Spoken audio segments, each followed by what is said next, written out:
Welcome students. In this class, we will study what is a two-dimensional array and how to declare and what are the syntax to be followed in declaring a two-dimensional array.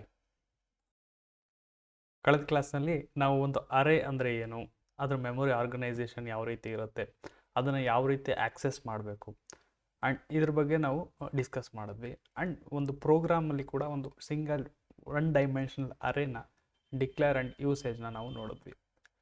So ಇಲ್ಲಿ ನಾವು ಒಂದು computer ಸೈನ್ಸಲ್ಲಿ we can declare multiple dimensions of array. ಒಂದು ಅರೇಗೆ ನಾವು multiple dimension ಇರೋವಂಥ ಅರೇನ ನಾವು declare ಮಾಡ್ಬೋದು.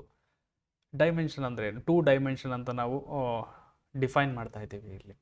ಸೊ ನಾವು ಫಸ್ಟು ಕ್ಲಾಸಲ್ಲಿ ಕ್ಲಾಸಿಫೈ ಮಾಡ್ಬೇಕಾದ್ರೆ what is one dimension, two dimension, three dimension ಅಂತ ನಾವು ಒಂದು ಕೆಲವೊಂದು ಡೆಫಿನೇಷನ್ ನೋಡಿದ್ವಿ.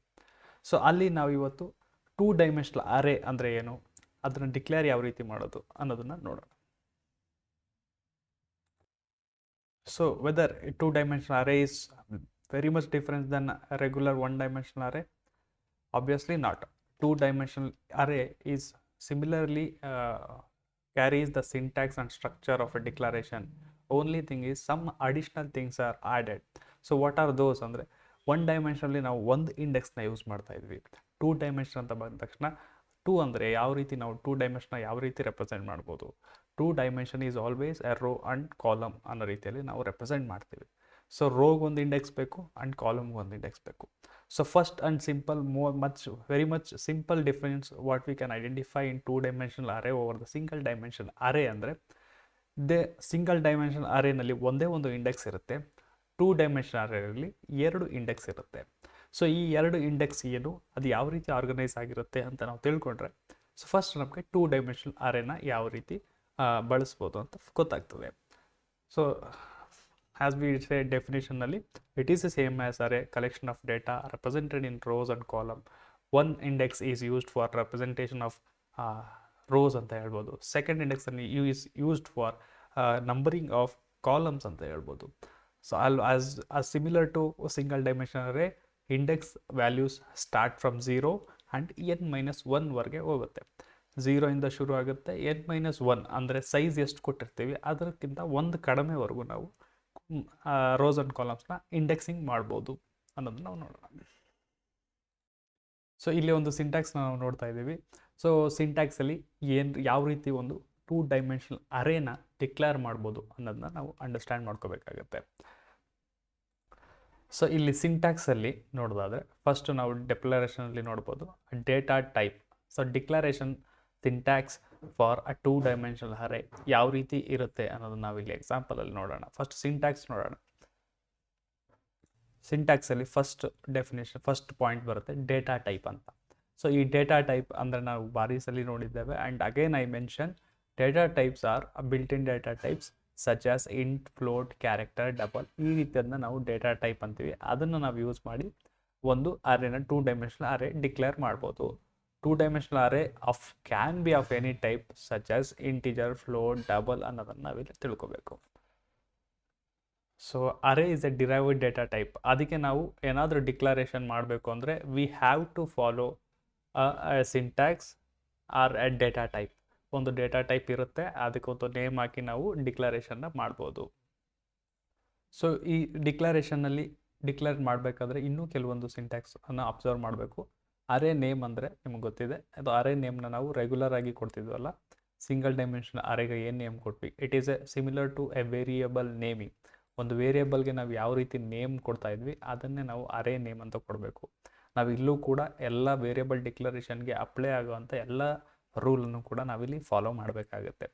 ಅಂದರೆ ಒಂದು ಅರೇ ವೇರಿಯೇಬಲ್ ನೇಮ್ ಅಥವಾ ಟೂ ಡೈಮೆನ್ಷನಲ್ ಅರೇ ವೇರಿಯೇಬಲ್ ನೇಮ್ ಕೂಡ ಒಂದು ವೇರಿಯೇಬಲ್ ರೀತಿಯಲ್ಲೇ ನಾವು ವೇರಿಯೇಬಲ್ ಡಿಕ್ಲೇರ್ ಮಾಡಬೇಕಾದ್ರೆ ಬಿಗಿನಿಂಗಲ್ಲಿ ನಂಬರಿಂದ ವೇರಿಯೇಬಲ್ ನೇಮ್ನ ಶುರು ಮಾಡೋ ಹಾಗಿಲ್ಲ. ಒಂದು alpha special characters, hat, symbol ಈ ರೀತಿಯಾದ ಸ್ಪೆಷಲ್ ಕ್ಯಾರೆಕ್ಟರ್ಗಳನ್ನ ನೇಮಲ್ಲಿ ಯೂಸ್ ಮಾಡೋ ಹಾಗಿಲ್ಲ. ಅಂಡರ್ಸ್ಕೋರ್ನ ಮಾತ್ರ ಯೂಸ್ ಮಾಡ್ಬೋದು, ಸ್ಪೇಸ್ನ ಕೊಡೋ ಹಾಗಿಲ್ಲ. ಒಂದಷ್ಟು 255 ಕ್ಯಾರೆಕ್ಟರ್ ಅಷ್ಟೇ ಒಂದು ವೇರಿಯೇಬಲ್ ಲೆಂತ್ ಇರಬೇಕು. ಈ ರೀತಿಯಾದಲ್ಲಿ ನಾವು ವೇರಿಯೇಬಲ್ಗೆ ನೇಮ್ ಕೊಡಲಿಕ್ಕೆ ಯಾವ ರೀತಿ ಒಂದು ರೂಲ್ನ ಫಾಲೋ ಮಾಡ್ತಾ ಇದ್ವಿ ಆ ಎಲ್ಲ ರೂಲ್ಗಳನ್ನು ಕೂಡ ಒಂದು ಟೂ ಡೈಮೆನ್ಷನಲ್ ಅರೇ ಡಿಕ್ಲೇರ್ ಮಾಡಬೇಕಾದ್ರೂ ಕೂಡ ನಾವು ಫಾಲೋ ಮಾಡಬೇಕಾಗತ್ತೆ.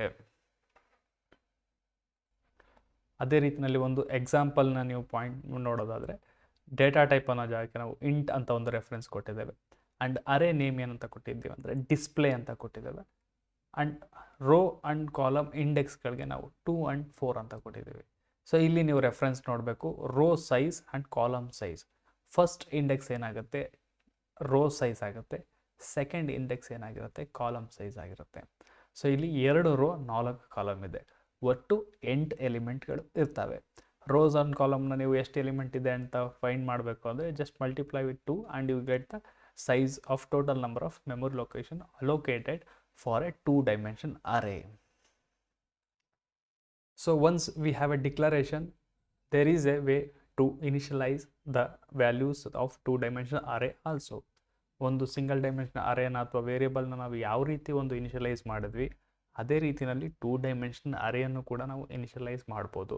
ಅದಕ್ಕೆ ಸಿಂಟ್ಯಾಕ್ಸ್ ಈ ರೀತಿ ಇರುತ್ತೆ.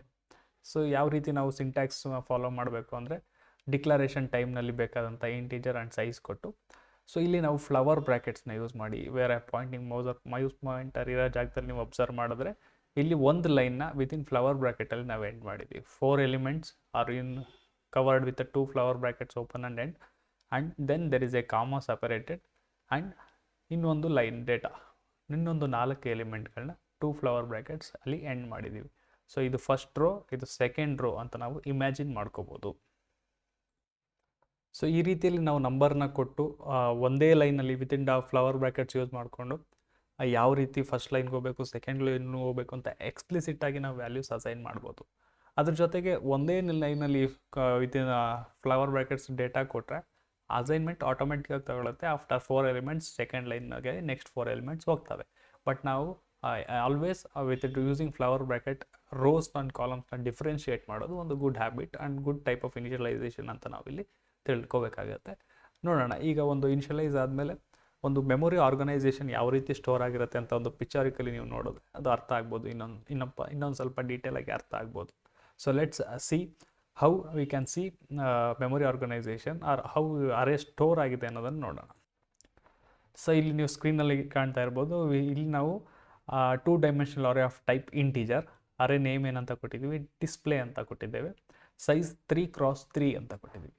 ರೋಸ್ ಎಷ್ಟಿದೆ 3 ಅನ್ಬೋದು, ಕಾಲಮ್ಸ್ ಎಷ್ಟಿದೆ 3 ಅನ್ಬೋದು. ಇದೊಂದು ಮೆಮೊರಿ ರೆಪ್ರೆಸೆಂಟೇಷನ್ ಯಾವ ರೀತಿ ಆಗಿರುತ್ತೆ ಅನ್ನೋದಕ್ಕೆ ಈ ಡಯಾಗ್ರಾಮ್ನ ನಾನು ನೋಡಿ ಅಂಡರ್ಸ್ಟ್ಯಾಂಡ್ ಮಾಡ್ಕೋಬೇಕಾಗುತ್ತೆ.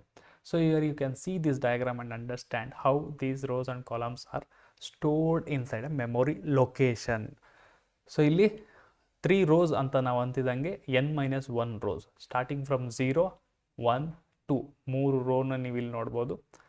ಅದೇ ರೀತಿಯಲ್ಲಿ ಕಾಲಮ್ ಇಂಡೆಕ್ಸ್ 0, 1, 2 ಅದನ್ನು 3ನ್ನು ನಾವು ಕಾಲಮ್ ಅಂತ ಅನ್ಬೋದು. ಈ ವೈಟ್ ಸ್ಪೇಸಲ್ಲಿ ಏನಿದೆ ABC ಅಂತ ನಾವೇನು ರೆಪ್ರೆಸೆಂಟ್ ಮಾಡಿದ್ದೀವಿ ಇದು ವ್ಯಾಲ್ಯೂಸ್. ರೋ 0ನಲ್ಲಿ A ಅಂತ 3 ವ್ಯಾಲ್ಯೂ ಇದೆ. ರೋ 1ನಲ್ಲಿ B ಅಂತ 3 ವ್ಯಾಲ್ಯೂಸ್ ಇದೆ. ಆ್ಯಂಡ್ 2 ಅಲ್ಲಿ C ಅಂತ ಇಲ್ಲಿ ರೆಪ್ರೆಸೆಂಟೇಷನ್ ಮಾಡಿದ್ದೀವಿ. ಫಾರ್ ಜಸ್ಟ್ ರೆಪ್ರೆಸೆಂಟೇಷನ್ಗೆ ನಾವಿಲ್ಲಿ ಆಲ್ಫಾಬೆಟ್ ಹಾಕಿದ್ದೀವಿ. Do not forget this is the type of integer. ಇಲ್ಲಿ 9 ನಾವು ರೋ ಎ ಅಂತ ಏನಿದೆ ಅಲ್ಲಿ ನಂಬರ್ಸ್ನ ಸ್ಟೋರ್ ಮಾಡ್ಬೋದು. ದಿಸ್ ಫಾರ್ ರೆಫರೆನ್ಸ್, ಪ್ರತಿ ನಂಬರೇ ಆಗಿಬಿಟ್ರೆ ಕನ್ಫ್ಯೂಸ್ ಆಗುತ್ತೆ ಅಂತ ಇಲ್ಲಿ ಒಂದು these are the array element ಅಂತ ರೆಪ್ರೆಸೆಂಟ್ ಮಾಡಲಿಕ್ಕೆ ನಾವು ಒಂದು ಆಲ್ಫಾಬೆಟ್ಸ್ನ ಯೂಸ್ ಮಾಡಿದ್ದೀವಿ. ಸೊ ನಾವು ಎ ಅಂತ ಸ್ಟೋರ್ ಮಾಡಬೇಕಾದ್ರೆ ಆ್ಯಕ್ಚುಲ್ ಆಗಿ ಇಲ್ಲಿ ಏನಾಗಬೇಕು, ಈ ಇಂಟೀಜರ್ ಟೈಪ್ ಏನಾಗುತ್ತೆ ಕ್ಯಾರೆಕ್ಟರ್ ಅರೇ ಆಗಿರಬೇಕಾಗುತ್ತೆ. ಸೊ ಇದನ್ನು ನಾವು ಕ್ಲಿಯರಾಗಿ ತಿಳ್ಕೋಬೇಕು ಅಥವಾ ಅಂಡರ್ಸ್ಟ್ಯಾಂಡ್ ಪ್ರೋಗ್ರಾಮಿಕಲಿ ಒಂದು ನೋಡಬೇಕು ಅಂದರೆ ಒಂದು ಅರೇ ಇನ್ಪುಟ್ ಔಟ್ಪುಟ್ ಯಾವ ರೀತಿ ನಾವು ನೋಡಿದ್ವಿ ಅದೇ ರೀತಿಯಲ್ಲಿ ಒಂದು ಸ್ಕ್ವೇರ್ ಮ್ಯಾಟ್ರಿಕ್ಸ್ ಅಥವಾ 2 ಡೈಮೆನ್ಷನಲ್ ಅರೇ, ಒಂದು 2 ಡೈಮೆನ್ಷನಲ್ ಅರೇನ ನಾವು ಯಾವ ರೀತಿಯಲ್ಲಿ ಡಿಕ್ಲೇರ್ ಮಾಡಬೇಕು, ಇನಿಷಿಯಲೈಸ್ ಮಾಡಬೇಕು, ರೀಡ್ ಮಾಡಬೇಕು ಆ್ಯಂಡ್ ಪ್ರಿಂಟ್ ಮಾಡಬೇಕು, ಅದನ್ನು ನಾವು ಮ್ಯಾಟ್ರಿಕ್ಸ್ ರೀಡ್ ರೈಟ್ ಅಂತ ನಿಮಗೆ ಲ್ಯಾಬ್ ಸೈಕಲೆಲ್ಲ ಪ್ರೋಗ್ರಾಮ್ಸ್ ಬರುತ್ತೆ. ಅದು ಯಾವ ರೀತಿ ಮಾಡ್ಬೋದು ಅನ್ನೋದನ್ನು ಒಂದು ಎಕ್ಸಾಂಪಲ್ನ ನೆಕ್ಸ್ಟ್ ಕ್ಲಾಸಲ್ಲಿ ನೋಡೋಣ. Thank you.